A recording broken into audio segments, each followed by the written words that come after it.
know already? Well, my face hasn't been quite on the internet quite yet. How it is. So, I want to talk about what this channel is going to be quite exactly. I plan on doing a lot of different things across the different sorts of media. Doing reviews, like my top 12s and everything, within music, movies, and gaming a little bit. Mostly on what's trending, what's hot, what's highly anticipated, and a lot of that stuff in gaming right now. Well, if most of you don't know already, it's kind of the Nintendo Switch. So, as you can see, I actually have my Switch right over here. So whenever I do make a video on gaming, it will be about the Nintendo Switch, for the most part. This episode is, I'm going to start off with a review of Breaking Benjamin's new album, Ember, their 6th studio album and 2nd since they came back from their hiatus.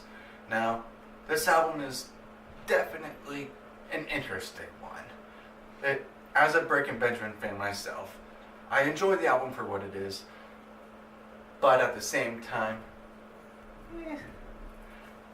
before I dive deep into this album, I do want to talk about how Burnley was working on trying to get a much darker or heavier sound. Not necessarily darker, but heavier sound on this album. And he did successfully do that in most parts, but it still sounds like a Breaking Benjamin album that you would expect Breaking Benjamin to come out with. Now, the way this album starts is with the song Lyra, which has a nice, good, sense of, I'm getting ready type of feel, which is a good feeling, because the following song is Feed the Wolf, and that really hypes you up and gets you into that song, which is kind of like an in your face hype song in general. It was their 2nd song that they released right after they released their first lead-in single, Red Cold River, which is the 3rd track on the album.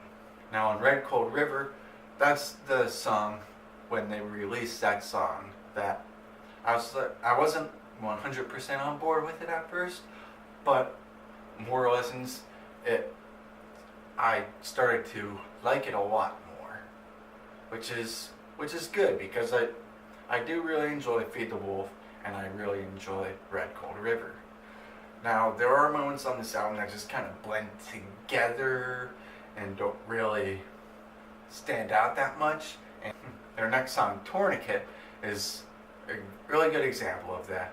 It has that heavier side that Burnley was talking about, but it just didn't sound all that fantastic to me.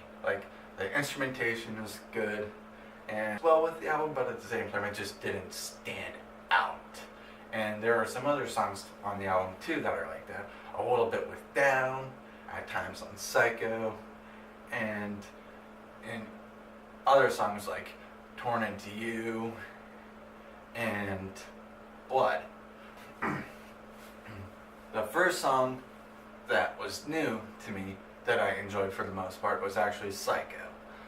Although I previously said, it just kind of blended with the album and everything. I really like the hook on that song, which is one thing Burnley has always been good at doing, creating a nice hook on his songs.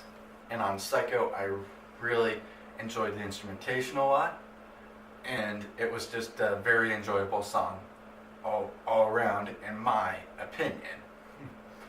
Now, the next song that I really enjoyed, and I think a lot of people are going to really like, even some of the more big Breaking Benjamin fanboys and fangirls and everything are really going to like The Dark of You.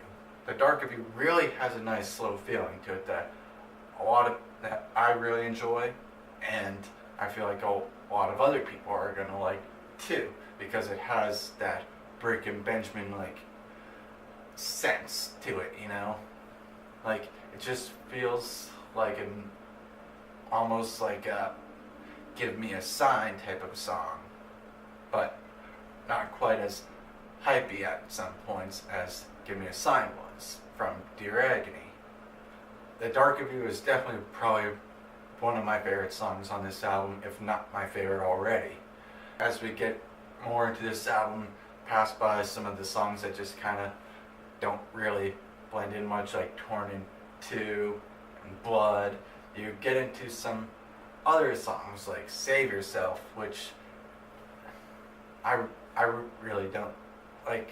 Like Torn in Two and Blood, it just doesn't stand out to me. Like, it's okay, sounds like Breaking Benjamin, it's everything that Breaking Benjamin is, but has a harder sound that Burnley was trying to get into this album to begin with, which he was very successful with.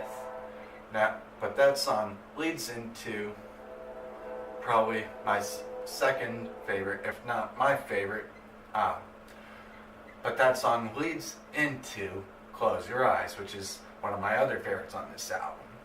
I really enjoy this song a lot. The hook is just out of control. I love the way this song sounds throughout completely. It's like Burnley really grabbed my attention with this song and really exits this album very well into their last track, Vega, which is just kind of like an outro track. But the way this album came together and it sounds as a whole, to me, was very fantastic. Like the album had a very good start with their songs Lyra and To Feed the Wolf and Red Cold River. That part right there was very well executed, and I enjoyed the beginning and the way the album ended. It was more like in the middle that just at times kind of like blended, didn't really stand out at times, with the exceptions of The Dark of You and a little bit of Down, but it's not really a favorite of mine. If I had to give this album a rating, I would have to give it a good 78% for a good attempt at making a harder album with a much, but at the same time still keeping true to Breaking Benjamin's sound. That's all I have for you today. So if you like this video and you want more videos like this, please leave a comment in the comment section down below so I know that you liked it. And down there you can also suggest any albums, and I will go through and highlight maybe some of the ones that I want you to point out for me to review, because, well, I want to review the ones that you guys are really highly anticipating, especially for movies too, which Avengers Infinity War comes out. I will be doing a review on that, and you can count on that. Please don't be afraid to like this video and subscribe if you want more videos like this as well. Thank you, and I'll see you guys in the next video.